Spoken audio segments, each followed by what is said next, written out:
আন্তর্জাতিক সম্পর্ক, বন্দর, যে জিনিসপত্র আনা নেওয়া চট্টগ্রাম বন্দর দিয়ে হবে এবং চট্টগ্রাম বন্দরের যত উন্নতি হবে দেশেরও তত উন্নতি হবে। এবং বন্দর বলতে এখন চট্টগ্রাম শুধু এই জায়গাতেই আছে।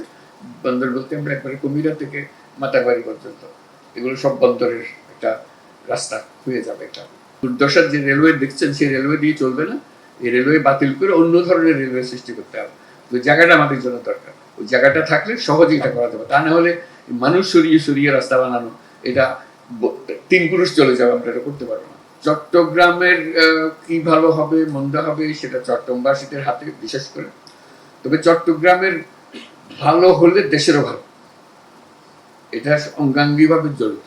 চট্টগ্রামের যে অবস্থান সারা বাংলাদেশের অর্থনীতি এবং সমাজের সব দিকে বিষয়ে, এর ফলে চট্টগ্রামের কোনো ভালো হলে সেটা দেশের মঙ্গল হবে। বিশেষ করে আমাদের যত আন্তর্জাতিক সম্পর্ক, বন্দর, যে জিনিসপত্র আনা নেওয়া চট্টগ্রাম বন্দর দিয়ে হবে এবং চট্টগ্রাম বন্দরের যত উন্নতি হবে দেশেরও তত উন্নতি হবে।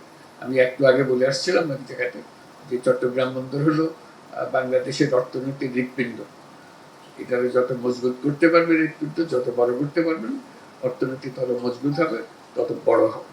কাজে এটাকে অবজ্ঞা করে, এটাকে অবহেলা করে, এটাকে ফেলে রেখে বাংলাদেশ অগ্রসর হতে পারবে না। কাজে এটা আমাদের সবার দায়িত্ব। এই চট্টগ্রামের প্রথমে বন্দরের দিকে নজর দেওয়া, তারপর বন্দর প্রসঙ্গে বাকি সবকিছু এসে যাবে। এবং বন্দর বলতে এখন চট্টগ্রাম শুধু এই জায়গাতেই আছে।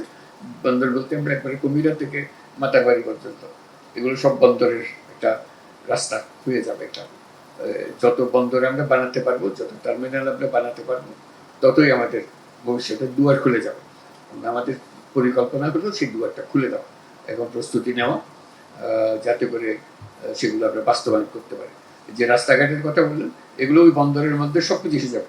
এটা পুরো জিনিস এখানে এক মাথার থেকে চট্টগ্রামের উত্তর থেকে দক্ষিণ পর্যন্ত আগাগোড়া, এখানে কেউ বাদ যাবে না। সম্পূর্ণ নতুন ভঙ্গিতে চিন্তা করতে হবে, নতুন ভঙ্গিতে তৈরি করতে হবে। সেই যে বিশাল অর্থনৈতিক কথা আমরা চিন্তা করছি বাংলাদেশে, সে সুযোগ আছে বাংলাদেশে। এমন না যে এটা আমরা জোর করে নিজেদের বোঝানোর চেষ্টা করছি। আমরা জোর করে বোঝানোর চেষ্টা নেই, এটা বাস্তবে সম্ভব এবং সেই পথে আমরা অগ্রসর হচ্ছি। আমরা কিছুদিন আগে দেখেছেন আমরা বিনিয়োগকারীদের আমন্ত্রণ করেছিলাম।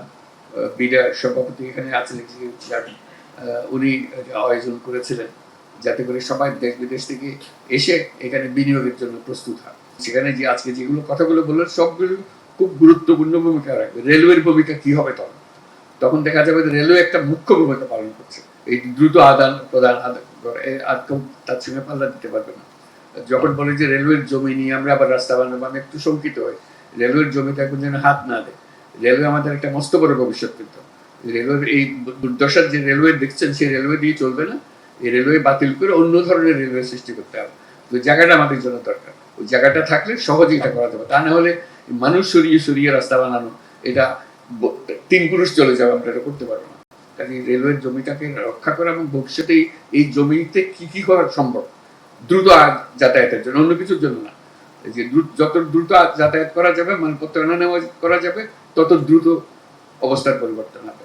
কিন্তু আমাদের কথাগুলো খুব আমরা মনোযোগ দিয়ে শুনলাম, এগুলো কিভাবে কাজে লাগাবো সেটা দেবো। কিন্তু আবারও বলে রাখি, চট্টগ্রামের ভূমিকা একটা বিশেষ ভূমিকা, অনন্য ভূমিকা। কাজে সেই ভূমিকা যেন আপনারা নিজেরা নির্মাণ করতে পারেন, যাতে করে দেশের মানুষও মনোযোগ দেয় এবং আপনাদেরও তুষ্টি হয়, আনন্দ হয় যে আমরা এটা পথ দেখাতে পেরেছি।